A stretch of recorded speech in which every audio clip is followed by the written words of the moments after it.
Hello everyone, welcome to our channel student self centre. Are you fine? चलिए, तो पिछले videos में हमने कोऑर्डिनेशन कंपाउंड के कुछ बेसिक टर्म्स को सीखा था। Simple salt, mix salt, double salt. उसके बाद हम लोगों ने सीखा था ऑक्सीडेशन नंबर कैसे फाइंड आउट करते हैं। फिर हम लोग का लिगेंड कौन था।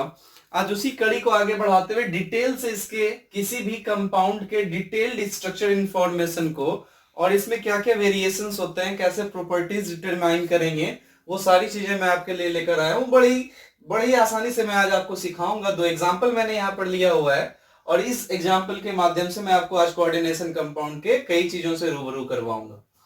तो सबसे पहले अगर कोई कोऑर्डिनेशन कंपाउंड है तो ये जो आप बिग ब्रैकेट लिख रहे हैं that is called coordination sphere. Coordination sphere अगर एक बार बन गया तो वो कभी आपका स्प्लिट नहीं होगा, जैसा कि मैंने पहले भी बताया था। अब कोऑर्डिनेशन स्फीयर के अंदर कुछ भी कंपोनेंट रहेंगे, कोई भी कंस्टिट्यूएंट रहेंगे, that will be called coordination entity. उसे क्या कहेंगे? Coordination entity. मैंने आपको काउंटर आयन के बारे में पहले बताया था। जो कॉम्प्लेक्स आयन को छोड़कर बने वो दैट इज काउंटर आयन, तो K प्लस। और जो कॉम्प्लेक्स आयन है जो ब्रैकेट के साथ हो वो कॉम्प्लेक्स आयन हो गया। और एक और बात मैंने आपको बताई थी स्टूडेंट्स कि काउंटर आयन और कॉम्प्लेक्स आयन का चार्ज इक्वल नहीं है, तो इसको हम लोग इक्वल करेंगे। तो कैसे करेंगे? ये +1 है और ये -4 है, तो अगर ये 4 टाइम्स हो जाए तो कहीं ना कहीं चार्ज इक्वल हो जाएगा। तो टोटल नंबर ऑफ आयंस कैसे निकालेंगे? 4 + 1। 4 किसके लिए? एक पोटेशियम का +1, तो 4 का +4 और ये एक। बताया था मैंने कि कॉम्प्लेक्स आयन जो है वो कंप्लीट एक आयन होगा, तो 4 + 1 5। ठीक। अब जो भी डी ब्लॉक के एलिमेंट के साथ रहे, मेटल के साथ बॉन्डेड रहे, या तो वो कहीं ना कहीं क्या होगा? माइनस चार्ज वाला निगेटिव आयन होगा जिसको आप लोग एनायन कहते हैं, या तो कहीं ना कहीं लोन पेयर वाला होगा जिस पर चार्ज नहीं है। तो लिगेंड यहां पर क्या है? Cn-। और जब आप पढ़ेंगे इसी टॉपिक में आगे स्पेक्ट्रोकेमिकल सीरीज, तो उसमें इसका नेचर बताया जाता है कि कौन स्पेक्ट्रोमीटर में ज्यादा डेविएट होता है। तो जो ज्यादा डेविएट होता है तो लिगेंड के प्रॉपर्टी को हम लोग को बताना होता है कि स्ट्रॉन्ग लिगेंड कौन है और वीक लिगेंड कौन है। मैं यहां पर आपको बता दे रहा हूं कि साइनाइड स्ट्रॉन्ग लिगेंड है। स्ट्रॉन्ग और वीक लिगेंड से आप क्या समझते हैं? जो स्ट्रॉन्ग लिगेंड रहेगा वो अनपेयर्ड इलेक्ट्रॉन को पेयर्ड करने की कैपेसिटी रखता है। मैं इसी में बात करूंगा।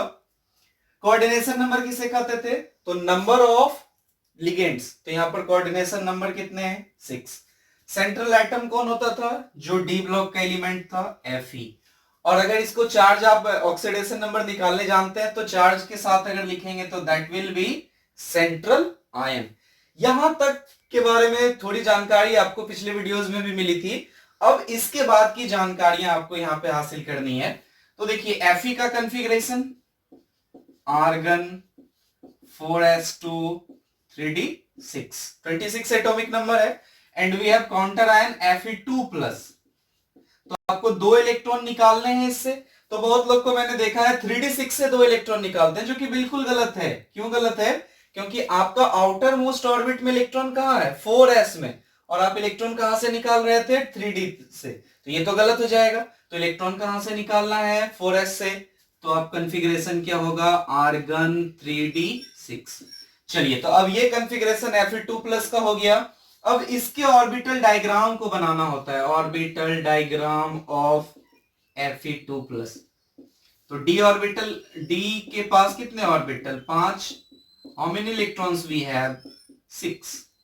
This is 3d6। ये 3d6 है और हम लोग को कितने लिगेंड चाहिए? 6 लिगेंड है हमारे पास, और हमको इस 6 लिगेंड को इसके ऑर्बिटल में कहीं ना कहीं फुलफिल करना है मेटल के साथ बॉन्ड बनाते हुए। तो अब जो हमारा साइनाइड लिगेंड है, ये जो लिगेंड है, अब ये रोल प्ले करेगा ये स्ट्रॉन्ग है या वीक। ठीक है, यहां पे देखिएगा बहुत सारी चीजें यहीं से वेरिएशन होती है। तो साइनाइड जो स्ट्रॉन्ग लिगेंड है वो अनपेयर्ड को पेयर्ड कर देगा ड्यू टू Cn- लिगेंड। तो जो भी अनपेयर्ड इलेक्ट्रॉन है उसको पेयर्ड करने की कैपेसिटी है। आपको याद होगा जब आप इलेक्ट्रॉनिक कॉन्फ़िगरेशन लिखते थे तो एक एक करके इलेक्ट्रॉन लिखते हैं, लेकिन जब आप हाइब्रिडाइजेशन निकालते हैं तो एक साथ आप 2 इलेक्ट्रॉन लिखते हैं, क्योंकि एक मेटल का रहेगा और एक लिगेंड का रहेगा। तो ये हो गया 3d6। We have required of 6 orbitals, ठीक है, हम लोग को 6 ऑर्बिटल चाहिए ताकि हम मेटल और 6 लिगेंड को एडजस्ट कर सकें। तो 3d के बाद हमारे पास कौन सा ऑर्बिटल आएगा, 4s, 4s के बाद 4p, ठीक है। अब देखिए तो d के कितने ऑर्बिटल रिक्वायर्ड हैं, 2, तो d2, s के 1 और p के 3, तो दिस विल बी d2sp3। तो हमारा जो कॉम्प्लेक्स हो जाएगा या हाइब्रिडाइजेशन आप जिसको कहेंगे, d2sp3। इलेक्ट्रॉन का जो कॉन्फ़िगरेशन है, जो लिगेंड के लिए आप ऑर्बिटल लाए हैं, वो अंदर से लाए या बाहर से लाए, पहले अंदर वाले ऑर्बिटल का यूज किए, तो this is inner orbital complex, inner orbital complex.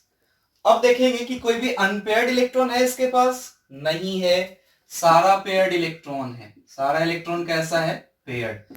तो n क्या मान कितना हो गया, 0। और आपने एक फॉर्मूला पढ़ा था मैग्नेटिक मोमेंट के लिए डी ब्लॉक में, इसलिए मैंने बार बार बता रहा हूं कि डी ब्लॉक बहुत ही एसेंशियल है कोऑर्डिनेशन कंपाउंड को सीखने के लिए।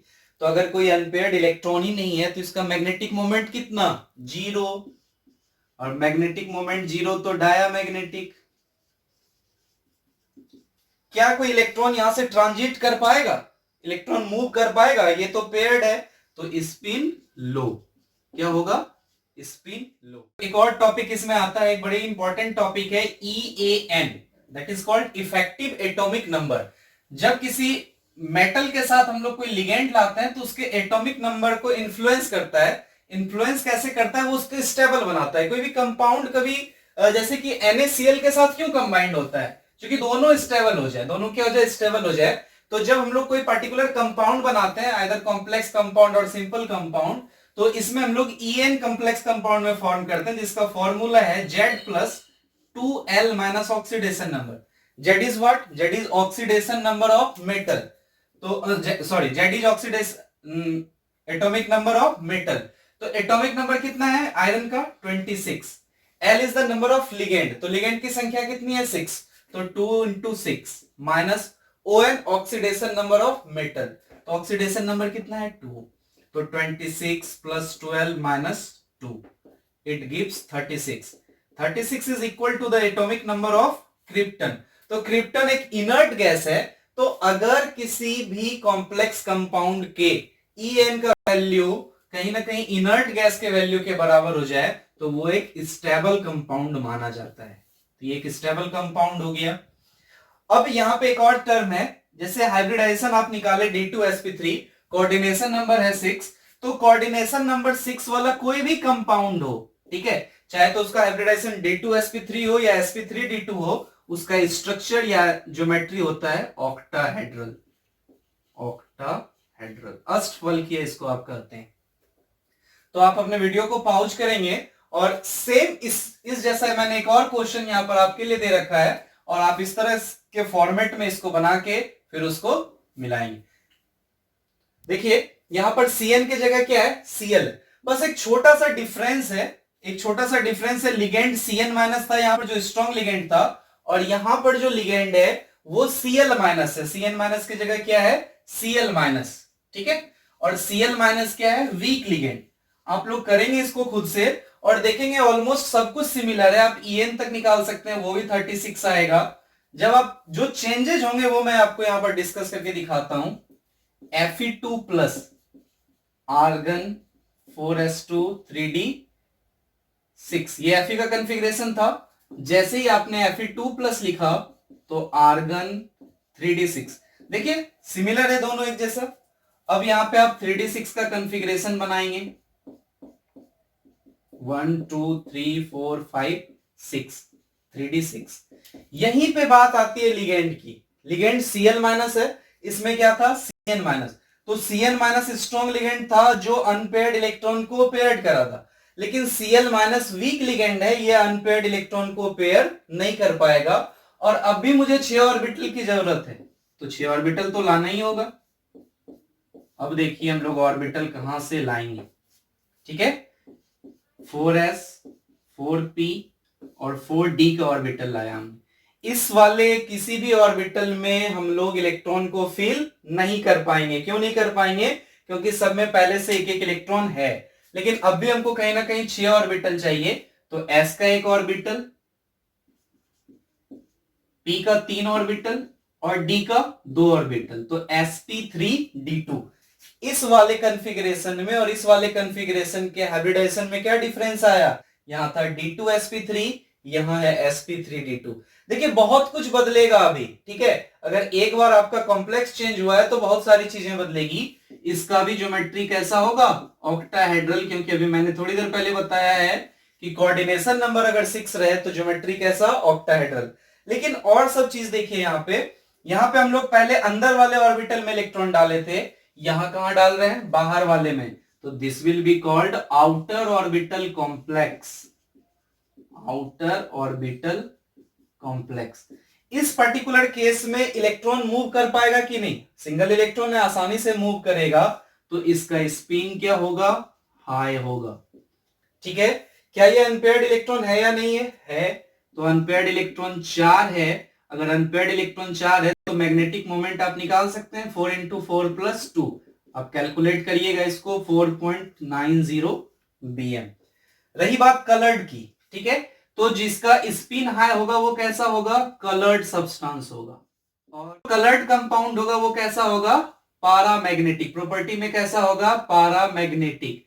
और जो आपका कहीं ना कहीं कलर्डलेस कंपाउंड है वो कैसा होगा, डायमैग्नेटिक। तो जिसके पास आप पेयर्ड इलेक्ट्रॉन है वो कैसा होगा, कलरलेस, ठीक है। आप इसके भी EN को निकालेंगे तो इसका भी वैल्यू कहीं ना कहीं क्या होगा, 36।